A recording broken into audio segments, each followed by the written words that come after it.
द्वारा जिनका, आगे देखिए, गुणमयी, ये है श्लोक नंबर 13 उसी पुस्तक गीता जी का, पवित्र पुस्तक गीता जी का श्लोक नंबर 13। तिर्भी गुणमयी, ये तीन गुण त्रिगुण रूपी तिर्भी गुणमय भाव है। इस त्रिगुणमयी माया यानी रजगुण ब्रह्मा सदगुण विष्णु के द्वारा, इसका ही सारा जिक्र चला है। नीचे देखिए, गुणों के कार्य रूप सात्विक, राजस और तामस, इन तीनों प्रकार के भावों से यह सारा संसार जगत मोहित हो रहा है। इसलिए इन तीनों गुणों से परे यानी ब्रह्मा विष्णु महेश से न्यारा परे मुझे अविनाशी को नहीं जानता। अब यहाँ पर गुण है तो यहाँ भी गुण ही होते भगवान के, तो यहाँ गुण है रजगुण ब्रह्मा सदगुण विष्णु तम गुण शिव जी, इन तीनों गुणों से परे मुझ अविनाशी को नहीं जानता,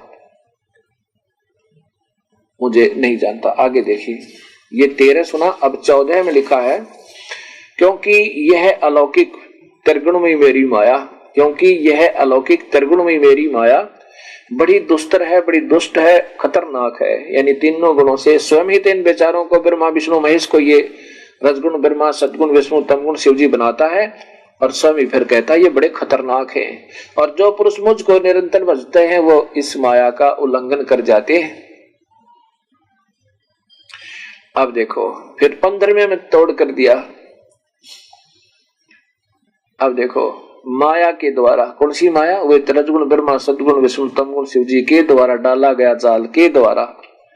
देखिए यहाँ पर, माया के द्वारा जिनका ज्ञान हरा जा चुका है, असुर भाव को धारण किए हुए अर्थात ब्रह्मा विष्णु महेश के द्वारा यहीं पर इन्हीं की पूजा और इन्हीं के अक्षणिक सुख के ऊपर जो आधारित हैं, वो राक्षस भाव को धारण किए हुए नराधमा मनुष्यों में नीच है, कति नीच व्यक्ति लिखा है। इनको देवताओं की पूजा करने वाले, पितर श्राद्ध भूत पूजनियों को, दुष्कर्म करने वाले मूढ़ लोग माम मुझे नहीं भजते अर्जुन, मुझको नहीं प्रपदनते।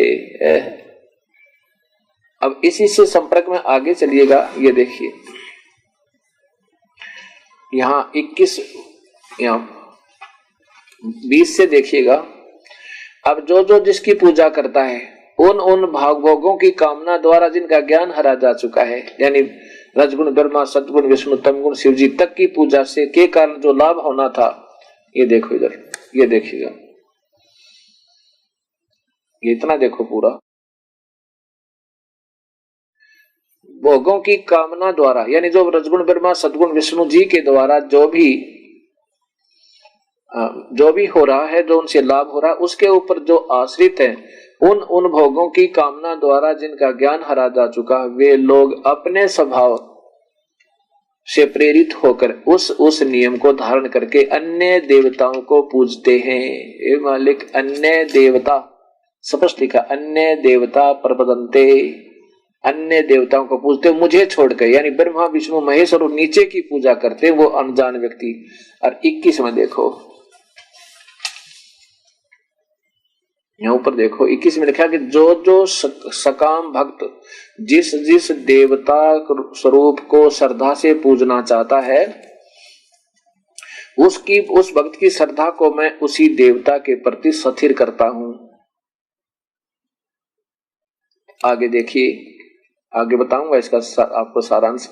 वह पुरुष उस श्रद्धा से युक्त होकर उस देवता का पूजन करता है और उस देवता से मेरे द्वारा ही विधान किए हुए उन इच्छित भोगों को निसंदेह प्राप्त करता है, कोई शक नहीं। आगे देखिए, आगे 23 में देख कमाल कर दिया भगवान ने, परंतु उन अल्प बुद्धि वालों का वह फल नाशवान है। बता, तोड़ कर दिया कि तो मूर्ख लोग, मंद बुद्धि वाले का ये नाशवान फल है। देवताओं को पूजने वाले देवताओं को प्राप्त होते हैं, मेरे भक्त मुझको प्राप्त होते हैं। अर्थात ब्रह्मा विष्णु महेश से लेकर नीचे की पूजा करना महामूर्ख दुष्ट आत्मा राक्षस स्वभाव को धारण किए हुए व्यक्ति ही करते हैं। गीता तो ये बता रही है, और गीता के मर्मज्ञ ज्ञाता कहलाने वाले और इसके सारी विपरीत पूजाएं, श्री राम श्री कृष्ण, यहाँ से ऊपर ब्रह्मा विष्णु महेश, फिर नीचे की माता मसाणी सरहद पितर कनागद, ये सारे नरक में ठोक रहे हैं हमारे को। ये गीता विरुद्ध साधना होने से ना तो लाभ हुए और ना ही परम गति ना परम सिद्धि, कुछ भी ना हुए। इस प्रकार इन भोली आत्माओं को ये उलझाए रहा करते थे। अब कोई नहीं बहका सकते ये गुरु लोग, क्योंकि ये लालटेन मेरे पास है। एक अंधा लालटेन लिए हुए जा रहा था। आजकल बच्चे लालटेन को नहीं जानते होंगे, टॉर्च समझो। अंधेरे में टॉर्च लिए जा रहा था। आगे से बच्चे आ रहे हैं, बच्चों की आवाज खेलते कूदते बोलते आ रहे हैं। आवाज सुनकर के वो सूरदास अंधा बोलता है, जो टॉर्च लिए हुए अंधेरे में टॉर्च की रोशनी ऐसे करता हुआ जा रहा, लाठी के सहारे पगडंडी को के ऊपर। उन बच्चों की आवाज सुनकर कहता है कि भाई देखना देखना, मुझे दिखाई नहीं देता है, देखना जरा मुझे दिखाई नहीं देता है, मैं अंधा हूं।